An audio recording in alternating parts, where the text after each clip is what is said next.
there, Lindsay here, the Frugal Crafter, and today I'm going to show you how to make a perfect button or cabochon for a jewelry project or a knitting project or whatever using polymer clay. And I'm just kind of bringing this up to the camera. This is a knitted cowl, actually a crocheted cowl that I made for my beginner knitting class. If you want a pattern for this, just go to my blog, thefrugalcrafter.wordpress.com. I'm going to post it tomorrow, which I think will be the 21st of February 2013.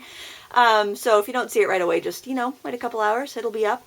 So I've got this kind of turquoise looking button, and you'll notice that these buttons have a really nice beveled edge. There's no sharp edges, and I didn't polish them or sand them. I'm going to show you a very easy technique to get that with clay. So first of all, what I have here is some polymer clay that I've already conditioned.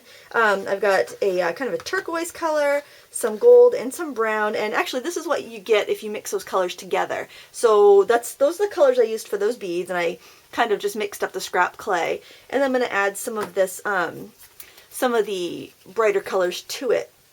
So we'll take I'm going to marbleize them, and it's going to give me kind of a nice natural stone look.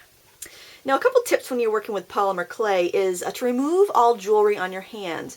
It will be very difficult to remove this from your wedding ring or, a faceted stone, diamond ring. You don't want to be messing with that. It's, it can leave behind some residue. So you want to make sure you take your jewelry off first. And also, you'll want to remove your nail polish. If you just went to the salon and got a nice new manicure, you don't want to pull out the clay because it will ruin it. It does something freaky to your nails. I don't know what it is, but it's really gross. It leaves your nails all kind of hazy and cloudy and sticky feeling.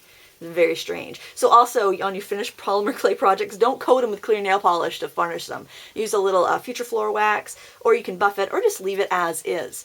So here, I've already conditioned it, but I'm just kind of twisting it around. I want to get some really nice marbleization, because I'm also going to do one of these little donut beads, which are kind of pretty, because polymer clay is so wonderful for making beads and doing lots of fun techniques. What I'm going to use here today is the beveled edge cutters by Amico, and I got these a few years ago, and honestly, I never had a lot of luck with them. I figured beveled edge cutters, I would end up with clay pieces that look like faceted gemstones, but really that's not the case. The thing that's beveled about it, here you can kind of see how it's starting to marble, is the edges. See, this is one of the cutters, a cutter I'm going to use on the buttons here. Well, it's beveled so you have a smaller end on one side and you have a larger on the other end, so you can actually get two different sizes. So that's, what's beveled about it. So if you got those and you were less than happy with your results, you've come to the right place, because I'm going to show you how you can use them and get some gorgeous results. And if you don't have them, I'm going to show you how to get the gorgeous results from stuff you have around the house, which is kind of why you watch my videos, I think, isn't it? Alright, so what I've done, I haven't used that much clay here. I'm rolling this out to about 1/4 of an inch thickness. You can see that there? Now, something that I find gives me really fun texture is if I kind of shear off some of the clay. And look at that. See, just by slicing off a little clay, I get that really cool natural stone look. So I'm going to go in and just kind of shear off some of that. This is just actually like a stoneware clay working tool. You could use a razor blade if you're mighty careful, because you don't want to cut your hands off. You don't want to cut your hands off any more than you want to burn your hands off. So I'm really happy with that. I try not to overdo it, because I find that less is more in most instances. So I want to make the smaller buttons like I used on my wrap. So I'm just going to position my cutter like that. Well, if I cut it like this, I'm not going to get those beautiful rounded edges. So what I want to use is a secret magical substance called plastic wrap. Oh my gosh, this is a game changer, folks. So I put my plastic wrap down on my clay, and it's like I have a magic wand, because when I cut this lovely button out, it is going to have a beautiful beveled edge. Now, if I wanted a bigger one, I'd simply use the larger size. Now, I can scrunch this clay up and cut it again. It will get a little bit muddier each time. Now, when you use the thicker end, you'll see that this side of the cutter is thicker, this side is nice and sharp and thin. When I use the thicker end, I'm actually going to have to go in there with like a needle tool. Oh, voila, needle tool. You go in with a sewing needle or an X-Acto knife, and I'm going to have to go in there and just cut it out. Probably an X-Acto knife would work a little bit better. I can get in a little closer. and just kind of trim around it. The other piece will be cut out pretty well on its own, and I won't have to do anything else to it. So there we have a couple little buttons. Well, they're not buttons yet because they have no buttonhole, right? All right, so what I'm going to do is, I love this little tool. It's very handy for lifting something off without distorting it. I will mention, I work in a cold basement. Why am I looking for pity or something? I mention that like in every video. So my clay stays nice and firm and in shape, but if you're working in a hot climate, you may find that it's really hard to work your clay because it wants to keep smushing around on you. You may need to pop it in the fridge for a few minutes to get it to stiffen up, and that's absolutely fine. So I'm using an awl here. If you don't have one, check your husband's tool chest, or your wife's, and they may have one. So basically, I'm just kind of drilling a hole there, and I get a very nice, beautiful round hole. You want this hole to be wide enough that you can stick whatever you want to string through this. So since I was going to use yarn, I need to make sure that my holes are going to be big enough for yarn. So I can flip it over and do the same in reverse, and that way I'll end up with holes that are the same size on either end, which is quite important. You don't want to be fussing with this. Now I'm showing you this because I know I have a lot of knitters that read my blog, and polymer clay buttons, you can get them at the yarn store, and they're very expensive, and they might not match your project. And I really wanted kind of a turquoise look button, so I decided I'd make it myself. And you can see how I got really nice rounded edges there. It's great. Now if you don't want to handheld this while you're using a sharp tool, you probably shouldn't, you can also just lay it down on your mat, and you can widen out your holes a little bit. And the reason I use an awl rather than a needle tool is if I stick that needle tool in there, I'm going to have a small hole, and even if I round it out, well, I guess that's rounding out all right, it's not going to be quite as nice as the awl, as using the awl, and then it's harder to keep the same thickness all the way through.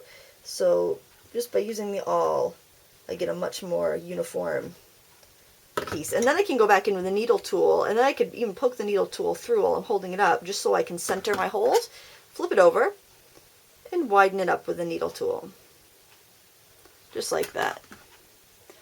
And since I am really not in the need of 2 more buttons, boy, that's awful cute. I'm going to keep that one. I'm just going to kind of smush this back up. Ooh, I'm random here, folks. And I'm just going to roll it out one more time because I want to show you how I did this donut, because donuts are fun, even clay ones. No calories in a clay donut. Alright, so I'm just going to roll it out a couple times and fold it over, make sure I get all the air bubbles out, make sure it's any seams are pushed down and into each other. One more time. Now each time I fold this, each time I roll it out, it's going to get more blended. So I don't want to do it too much because I don't want to lose that lovely marbleization that I have. Okay, I think that's big enough. And then I just want to kind of shave off a little bit to make it, and it will be thicker after we cut it because the plastic wrap kind of makes it smush up around, and it will be a little bit thicker where the cutter is. Shear off some of that. I'm not loving that quite as much. Maybe I'll just kind of set that down there and laminate it a little bit to itself. I'll try the other side. See if I get a better result on the other side. When in doubt, flip it over, try again. It's just a piece of clay after all. Oh, that's better. I like that. You're thinking, boy, that's pretty hideous, Lindsay. How are you gonna make that come around there? Now that's kind of cool. That's got a really kind of fun texture to it. You're watching this in high definition because I'm uploading it straight from the camera, so hopefully that looks pretty awesome. So again, with the magic secret tool, huzzah! Alright, this time I'm going to use a Play-Doh container. I might upgrade to a tomato paste container one of these days, but Play-Doh container's working pretty good. Honestly, just a Play-Doh jar with no lid on it. I save everything, folks. Alright, so there we have the outside of our donut. It's easier to do the outside first because you can't see through this, so it'll be very hard to center it. I'm just going to tear away the excess, and then I'm going to go in with my needle tool and just kind of pull away any extra clay.